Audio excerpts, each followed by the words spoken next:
Are you truly our child? My father's incredulous gaze met mine, scrutinizing my report card as it sprawled open before us. Growing up amidst a family of esteemed physicians, I had always assumed that following in their footsteps was my destined path. Thus, from childhood, I diligently applied myself to my studies, consistently ranking at the top of my class. Yet, to my father, a doctor himself, mere excellence at a local level fell short of his expectations. In his eyes, success had to transcend the national stage to hold any true merit. Repeatedly bombarded with this lofty standard, my reverence for the medical profession gradually eroded. My name is Emily, born to a lineage of doctors. Alongside my older sister Jessica, we were the progeny expected to carry forth the family legacy. Unlike me, Jessica effortlessly excelled, basking in the favoritism of our parents. Her every accomplishment was celebrated, her slightest whim indulged. I couldn't help but envy her privileged position. Constantly measured against Jessica's towering achievements, I was consistently found lacking, despite the 5-year age gap between us. My inability to mirror her successes was perceived as a personal deficiency. Over time, my parents' attention waned, diverted entirely towards Jessica's pursuits. Even in moments of stress, Jessica's verbal assaults and occasional physical outbursts went unreported, for fear of disbelief. Enrolled in a prestigious college preparatory school, I harbored no aspirations of pursuing higher education. Enduring relentless verbal abuse, I made the decision to leave home, securing a part-time job to sustain myself. Graduating from high school, I found solace in employment at a tourist hotel, free from the toxic environment I once called home. 6 months passed without contact, until an unexpected call shattered my solitude. "Come home for the New Year celebration," my father's voice commanded, leaving no room for negotiation. Tradition dictated the reunion of our doctor-dominated relatives, a daunting prospect for me. With the weight of familial obligation bearing down on me, I acquiesced. Returning for a single day, I juggled my obligations at the hotel amidst the bustling season. At home, I was thrust into the role of the dutiful host, overseeing preparations for the annual gathering. Amidst the chaos, I questioned why this burden consistently fell upon me. Yet, guilt over my divergence from the family profession kept me tethered to their expectations. Though I had hoped my departure would sever ties, my father's summons proved otherwise. For now, I would honor the familial tradition, even if it meant enduring one more painful reunion. I had meticulously planned my homecoming to be swift, using my job as a convenient excuse. However, upon arrival, my father's booming voice shattered my resolve. "You're late. Everyone's arriving soon. Why didn't you come back yesterday?" he scolded, dismissing my work obligations as mere excuses. Rushing past his reprimand, I entered a house devoid of any semblance of comfort. I dutifully carried out my assigned tasks under my mother's watchful eye, devoid of any sense of relief in returning home. As relatives gathered and festivities commenced, I remained on the periphery, a familiar outsider to familial banter. Amidst the chatter filled with hospital grievances and patient gossip, I couldn't shake the feeling that the medical profession bred nothing but contempt for others. Jessica, reveling in her superiority, mocked both colleagues and patients alike. When confronted by Christopher's taunt about my apparent failure to become a doctor, I bit back the retort bubbling within me, unwilling to engage in such draining exchanges. Under the veil of night, I made my escape from the suffocating confines of my family home. Their complaints about future chores and obligations fell upon deaf ears as I prioritized my return to work. Boarding the bus with no change of clothes, I left behind the annual charade, content to maintain the fleeting connection with my family. For 7 years, this ritual persisted unchanged, a single day of obligatory reunion. Despite my divergence from the expected path, my parents had supported me through schooling, albeit without a college degree. With each passing year, my annual visit remained a mere formality, a brief interlude in my otherwise independent life. As the familiar time of year approached once more, I braced myself for the inevitable call from my father. Yet when the phone finally rang, it wasn't his name that flashed across the screen, but an unexpected caller, heralding an unforeseen twist in our annual tradition. I hesitantly pressed the call button, surprised by the rare occurrence of a call from Jessica. Anxious thoughts raced through my mind as I answered, fearing the worst about our parents. However, contrary to my apprehensions, Jessica's voice came through the line with an unexpected buoyancy. "Hey, you know that young CEO from your workplace? He's been all over TV lately. Haven't you noticed?" Her excitement was palpable, a stark departure from her usual demeanor. I struggled to comprehend her sudden change in attitude, unsure of where this conversation was headed. I tentatively responded, acknowledging the CEO's recent media presence due to the opening of new hotels. But before I could fully grasp the situation, Jessica eagerly interjected, expressing her interest in meeting him. "Introduce me to him. I've fallen head over heels for him ever since I saw him on TV. Plus, he's a young master, isn't he? He'd be perfect for me." Stunned into silence, I struggled to find the right words. Jessica's audacious request caught me off guard, her aspirations seemingly incongruent with reality. How could someone as arrogant as Jessica believe she could captivate the attention of someone like him? Before I could formulate a response, Jessica continued, steamrolling over any objections I might have. "You, a mere worker, probably haven't even met him. And even if you have, a plain woman like you wouldn't stand out to him."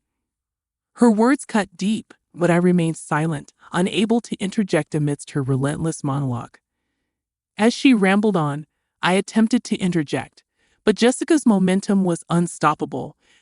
Her presumptuousness knew no bounds as she casually informed me of her plans to stay over when the CEO visited, confident in her ability to win him over with her beauty.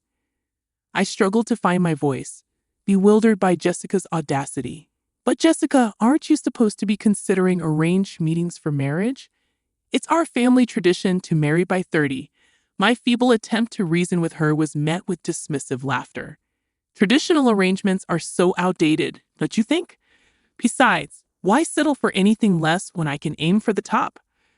Her words hung in the air, leaving me speechless.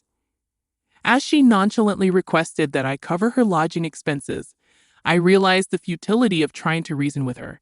With a heavy heart, I resigned myself to the absurdity of the situation, dreading the inevitable clash between Jessica's fantasies and reality. I was taken aback by the mention of arranged meetings. Hadn't Jessica already undergone that process? The thought of it left me disheartened, knowing the limited pool of suitable candidates. Just the other day, I was introduced to a 35-year-old man as a potential match. His suitability left much to be desired, leaving me with a sinking feeling. Observing Jessica's disdain for her arranged meeting partners only added to my disappointment. But her contempt for tradition didn't mean I was obligated to introduce her to Alexander. I firmly informed her it wasn't feasible and ended the call.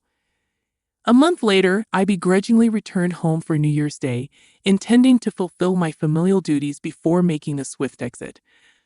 However, this year my relatives seemed unusually fixated on my employment at a hotel. "Working at a hotel, Emily? I'm surprised you can handle such a menial job," Christopher remarked, echoed by Mom's impressed tone about my ability to manage a job deemed less essential than theirs. Even Dad chimed in, expressing relief that my absence spared him from neighborhood gossip. The weight of their collective disappointment washed over me, confirming what I already knew. I was considered an embarrassment. Jessica's laughter only added insult to injury, her mockery cutting deep. But her words ignited a fire within me. In that moment, I shed the facade of compliance and unleashed pent-up emotions. "Jessica, you're 30 years old, 5 years my senior. What's your plan with such lofty expectations? You'll find yourself left behind," I retorted, fueled by frustration. My outburst incited fury from Dad, demanding an apology. Yet their unwavering support for Jessica remained unchanged. She was their golden child, and I merely an afterthought. If that was to be my reality, then so be it. I longed for our family of 3 to remain together forever, but the reality was far from my wishful thinking. Despite Daddy's escalating rage, I sighed inwardly, knowing my sentiments would only stoke his anger further. "What's with that attitude? Who do you think raised you this far? Daddy's voice boomed, punctuated by Mom's solemn nodding. The echoes of their disapproval were mirrored by the relatives, their collective consensus a suffocating weight upon me. Fed up with the suffocating atmosphere, I braced myself to speak, only to be met with Daddy's cutting remark, branding me a failure who brought shame upon our family. His mocking expression fueled my resolve as I gathered my belongings, ready to depart. I won't be returning after this year, I declared firmly, my words hanging in the air as I made my way to the exit. Expressing gratitude for everything up until now, I stepped outside, the weight of my decision settling upon me. As I reached the door, the sound of a car pulling up outside caught my attention. Peering out, I spotted a luxury car parked nearby. My parents and Jessica emerged, their curiosity piqued by the arrival. To my surprise, the driver was none other than Alexander, the president of my company, the very person Jessica had urged me to introduce. With a smile, I apologized for the delay, explaining that I was just leaving. "It's about time," Alexander replied, his smile hinting at an understanding that transcended words. With a casual farewell, I left my stunned family behind, their shock palpable as Alexander approached Daddy, leaving me to wonder about the unforeseen turn of events. "I apologize for the delayed greeting," I began before leaning in close to Alexander. "He's my fiancé. We're getting married next month." The announcement hung in the air, met with a mixture of surprise and disbelief.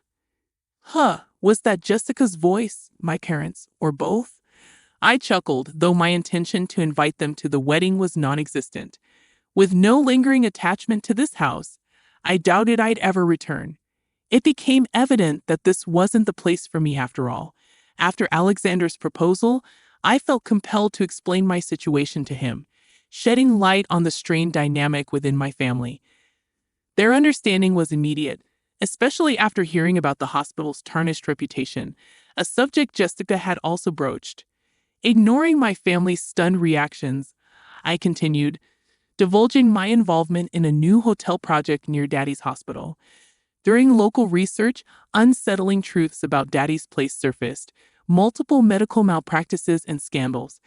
Daddy's face paled at the revelation, and I couldn't help but question his involvement.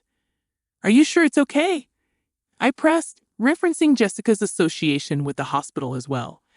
According to locals, their reputations were the worst, a damning reflection on our family. The weight of the situation settled heavily upon us. It was like father, like daughter, as the phrase referring to Daddy and Jessica hung in the air, casting a shadow over our family's integrity. Feeling somewhat responsible, I expressed my determination to succeed in the hotel business and restore faith within the community. In stark contrast, Daddy and Jessica appeared visibly shaken, their once assured facades crumbling under the weight of scrutiny and realization. I confided everything in my fiancé, Alexander, who, without unnecessary interruption, simply opened the passenger door. Our paths crossed right after I left home, under the previous president's administration. Alexander, the future president, worked alongside me in the field, and our camaraderie blossomed into a close friendship. It was later revealed that he fell in love with me at first sight. In stark contrast to past experiences of being overlooked, my hard work was finally recognized and appreciated. I took pleasure in my efforts, and Alexander seemed to admire that quality. When the opportunity arose, he stepped up as president after the previous one fell ill and proposed to me 6 months ago. His request for my support resonated deeply with me. Since accepting his proposal, I've delved into various areas of study, particularly focusing on business. I discovered a newfound enjoyment in learning, realizing that my aversion wasn't to studying itself, but rather to the narrow path I felt pressured to follow in becoming a doctor. Each new subject I explored only fueled my curiosity further. As I prepared to step into the car, Daddy's voice pierced the air with a familiar question, but with a smile, I calmly declared, "I'm no longer a daughter of this house. Goodbye." With that, I left my bewildered family behind, the car silently whisking me away. In the wake of the successful opening of the new hotel, I found myself engrossed in on-site management from day one. When the establishment reached full occupancy, my parents and Jessica made an unexpected appearance.